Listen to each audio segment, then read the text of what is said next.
We are in week 2 of starting our dropshipping store, and it is a lot harder than a lot of people assume that it is. We are going to be talking about it in this video, but we have to talk about it in a way that doesn't expose what it is that we're doing. Okay, so we started an online shopping store. Well, we don't want to give out too much, so we were trying to figure out what was the closest thing to the products that we sell. So we settled down on saying that we are going to be selling jewelry, like women's jewelry. The stuff that we talk about and the things that we do on our videos is going to be very similar to someone who's starting an online jewelry store. For example, over the last week, we've been looking at different products that we can sell on our website. And in order to do that, we have all of the product pictures plastered all over our walls right now.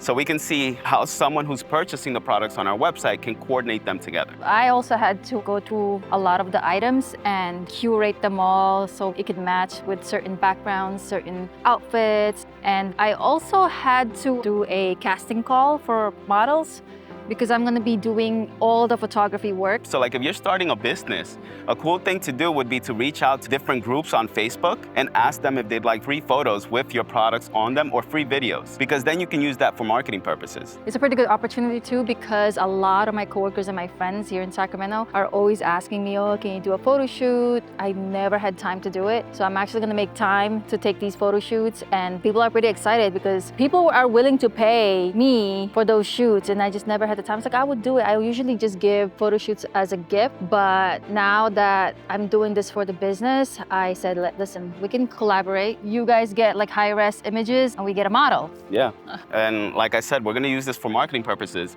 We're gonna use it for our Instagram account. We're going to use it for our Facebook. We'll even use videos, and we're gonna include them on our social media accounts. And I need to make reels as well because I feel like photos on Instagram and, well, this is just for Instagram. Photos don't do very well on Instagram. You gotta make reels. So I did a casting call for models who can model these items for me, and I got a ton of submissions. Like, it's overwhelmingly a lot of submissions. So the way we're running this business is I'm doing the building of the website, ad placement, so I can advertise the product. Getting the products from AliExpress is mainly what we're doing right now. Ultimately, we're gonna use a fulfillment center here in the United States so we can get all of the products shipped to that fulfillment center, and we can have faster delivery times, because one thing with dropshipping is that when you order things from AliExpress, they can take 3, 4, 5 weeks to be delivered. And we don't want to be running into those problems when we start this business, because then you're going to have dissatisfied customers. You're going to be providing a lot of refunds. There's going to be a lot of chargebacks. So I'm going to be handling that part of the business. And what Monica is going to be handling is the creative side. He's gonna be doing the hardest part. Honestly, I'm over here for the fun. I'm gonna be doing the content creation, photography, and people don't know this, but Jason and I, we've been hobbyist photographers for, what, 15 years? And the reason why we chose this business is because it's something that we can both specialize in. Like, I've started a dropshipping website before, so I used to sell products on Shopify. The only difference here is that when I used to sell before, I was testing out like one product stores. And those are stores where you test one product at a time. You have one website for just one product. And at the moment, what we're doing is almost like a general store where you have several different products. And I'm now responsible for creating a product listing for every single one of those products. At the moment, we have about 56 products, and I have to create a title, description, add the photos, change the pricing model on all of these products, and I have to maintain the products every single day. So he has been working hard on the website, and he finally launched it. It's like a very rough draft, and I think it looks really nice. Another thing that I did was create a Notion template with everything that needs to happen in order for this business to be successful. So I've created several different tasks with timelines, and I'm checking them off as I go along. So for example, last week, we started off the business by going to the county clerk's office so that we can register a fictitious business name. Then I had to go to the bank, and I had to file for a business checking account and a business credit card account. It sucks though, because when I went to open up that business checking account, they told me that because I was trying to open up a DBA, business checking account, under an LLC, which was completely unrelated to online sales. For example, our Nurses to Riches LLC is mostly just YouTube related stuff. So like sponsorship money goes in through that business checking account, affiliate money, ad revenue from YouTube, business sales from our Nurses to Riches website. That's unrelated to an online e-commerce store. right? So the banker told me that we were probably gonna have a problem getting that checking account approved. However, a few days ago, we just found out that it was approved, thankfully. So Woohoo! now we can accept sales into that account and purchase goods or supplies with our business credit card account. So last week I mentioned that we opened up a Shopify store, and then I started gathering all of the products that we were gonna sell on the store, and one by one I started listing those products. They're not published yet because I'm still working on the titles, descriptions, sales price, all of the details that have to go on a product listing page. I'm working on that right now. So far, of the 56 that we currently have, I've probably done 28 of them. We need another 28 products to finish. So I'm checking these things off as we go. But another issue we ran into is that we got a error message every time someone was trying to go to our website. We were just sending the links to our friend. We were just checking it on different devices. And the thing that people don't realize about dropshipping is that there's so many moving parts that it's a lot harder than people think. So one issue comes up like that and it can ruin your entire website. I want to just talk about this. So one of his coworkers wanted to meet with him because he had previous dropshipping experience. She needed some advice on how to run a dropshipping business. And I guess she didn't realize how much work you actually have to do and how knowledgeable you have to be to run a business like that. Yeah, you know, people assume that it's like opening up a storefront in your local neighborhood. It's not like that. When you run an online business, first of all, you need to have a good looking website. You need to have a seamless process for your customers to purchase your products. And then delivery needs to be on point. You also have to maintain the website and you have to be able to market yourself. That is one of the most important things. For example, like you have to sell something that you know people need and feel like they can't live without, or something that is going to fix someone else's problem. Because if you can fix someone else's problem, or if you can make other people money, those are the type of products or services you want to sell as a dropshipper. I just wanted to address some of the comments that was left on our last video.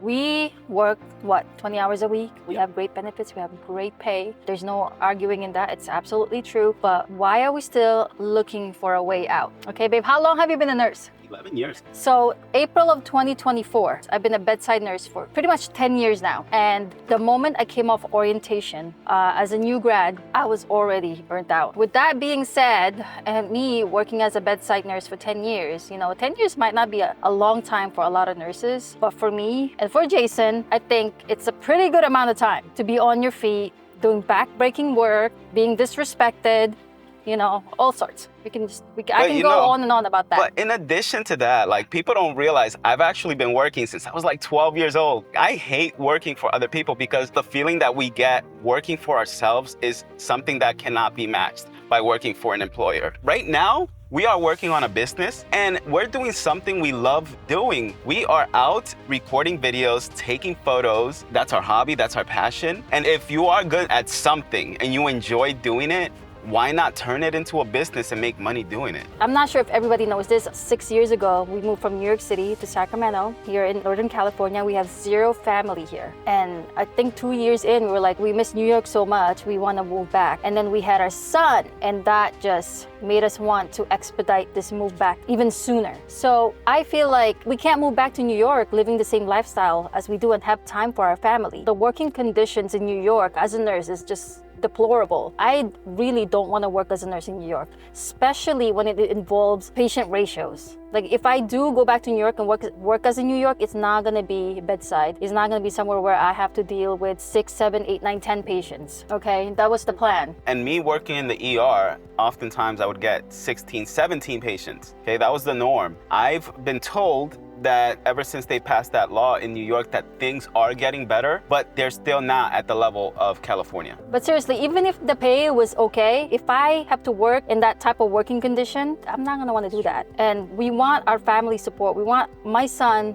to grow up with his cousin, my daughter to grow up with my family, my grandparents, my aunts and my uncles. And I feel like my son is already missing out on all that because we don't have anybody here. And I want him to experience what my daughter experienced when she grew up in New York. There's just so much to do in New York City. Like you can open up an event, like you know how Facebook has events listed in your area? Well, when you open up the events tab in Sacramento, you might have like one event every 3 months. In New York City, you have 20, 30 events per day. And I totally get some of the comments though. It's extremely expensive to live in New York City. But when money becomes no object, then you should not be restricted to the location you move to just because it's an expensive place I want to to live get to in. that point in our life where it doesn't matter where we live, and I don't care how much taxes we're paying. I just want to be close to family. I want to feel like home. I want to feel like I belong. I don't, honestly, in all honesty, and I tell my friends and my coworkers this, that even though we've been in Sacramento for 6 years, I still don't feel like we're home. I still don't feel like I belong here. I agree. And you know, what people don't realize is that Sacramento is a smaller city, but per capita, like I looked this up, the crime rate in Sacramento is higher than it is in New York City. So we can go on and on about this. And the homelessness crisis here in Sacramento has gotten worse. We made a video about the homelessness situation out here in Sacramento. And a lot of people said, hey, why aren't you doing something about the homelessness crisis? Like, come on. If any of you are doing something in the comments to improve the homelessness situation, please let me know, because there's not gonna be one single person that's gonna fix the entire homelessness crisis. If someone hasn't been able to solve this issue in the decades that it's been going on all across the United States, how do you expect us to fix this major issue? It's not gonna happen. So yeah, so that's why going back to why we still want an exit out of nursing, an exit out of this wonderful job that we have, it's because we want to ultimately move back to New York, and I don't want to work over there. He doesn't want to work over there. I don't want to be a slave over there. All right, so this week we are now at a point where we have the website, it's up, we have all our products that we're still working on listing. The next part of the process is for us to get all of the products we ordered from AliExpress so we can have them physically and we can start photographing these products on our models. Right? Yes. So it's gonna take maybe another week or so before we start receiving some of these products. But once we do, Monica has already gotten some volunteers that are gonna allow her to take photos with the products. Yeah. After that, we're gonna take those pictures and all of those reels and videos, and I'm gonna be placing ads on Facebook and TikTok and Instagram so we can try to get some sales. When that happens, I'm gonna be reporting from our Shopify dashboard so I can show you guys how the sales process is going, if it's successful or not. I'm also going to be showing you our Facebook Ads Manager. The Facebook Ads Manager is basically a dashboard that allows you to post ads on Facebook and Instagram. And I'm gonna show you guys exactly how the ads are running and if we're being successful or not with those ads. And if the ads are unsuccessful, I'll let you guys know. If we're not making any money, I'll let you guys know. So you can see exactly how much we have to struggle to make sales from the website. So we do have to put our own money to purchase these products. And I know we said it's a jewelry store, but it's really not. We're just using that as an example, but the items that we're purchasing are actually not exactly the cheapest because we're buying multiple items. So we did the first shipment, we just ordered something like last week, a couple things. I'll go over some of the figures, okay? On the first week, when we registered the DBA and we filed our business checking account and credit card account. So in total, we spent about $700 on the first week of doing business. We still have to buy new backdrops. We're gonna buy new lens. It's gonna really add up. And then, you know, we also have to buy additional products because this is just 26 of the products that we're listing. We still need to purchase another 30 products. And we're just gonna keep expanding. And then as we expand, we're gonna be using our own money to buy these items. And you need the physical products so you can take photos of these products. We want our own photos. We don't want Ali photos. So as we know, this profession is mentally and physically taxing on our bodies. And Jason and I, we've been doing this for a decade now. And if we see a fellow nurse doing well, getting paid well, great benefits, and successful, I love seeing that. I love seeing other people succeed. And even if you're getting better pay than me, you live in a better state than me, you live in a better city than me, I don't look at another nurse and say, oh, I'm not doing so great myself. When other nurses are doing well, we want to celebrate their success. You know, guys, this is such an incredibly physically and mentally taxing job that I understand what every nurse is going through. So I feel like when they do make out of it and they become successful, they have great benefits, they have great pay, that's a win for me. That's a win for the profession. That's the win for all of us in our nursing community. So my attitude when it comes to that is that we're gonna celebrate it. We're not here to like put other people down for their success. Since we moved here, we've been traveling the world. We could actually afford a house. We actually have time for our family. We have great benefits. We have great pay. We actually have work and life balance. So we want that for everybody. And you know, as I said, I don't want to gatekeep that. That's why we started this channel. Yeah, so for the upcoming weeks, we're gonna be doing still more of product research. Working on our website. Working on the website, photographing, having the models, content creation. It's a lot of work. People don't realize how much work you have to put in content creation. Yeah. It can take hours and hours and hours. And on top of that, it takes me hours to edit photos as well. So he's gonna be focusing on doing the weekly updates on our Nurses to Riches YouTube account, and then I'm gonna be mostly just dealing with photography because that's my strength. When it comes to videos, I'm not very good at it. And I just want to say thank you because I don't want to focus on the negativity. So I just want to say thank you for everybody who's been really positive about this, who's been supportive of us. Because honestly, when I was just reading through these comments, I was like, I wish we could gatekeep this. Because honestly, we could just keep these to ourselves. We don't have to tell you what we're doing. We don't have to tell you our successes and failures. We could go on and on about topics that are nursing related, not business related. Yeah. I don't know how I have coworkers who've been working as a nurse 30, 40, 50, 60 years. We're gonna come back to you in the next coming weeks. We're also going to be driving around California while we film these videos. So you guys can kind of see where it is that we live, the locations around Sacramento. We're even gonna drive to like the Bay Area. So you guys can take a look at the Bay Area while we're talking. Yeah.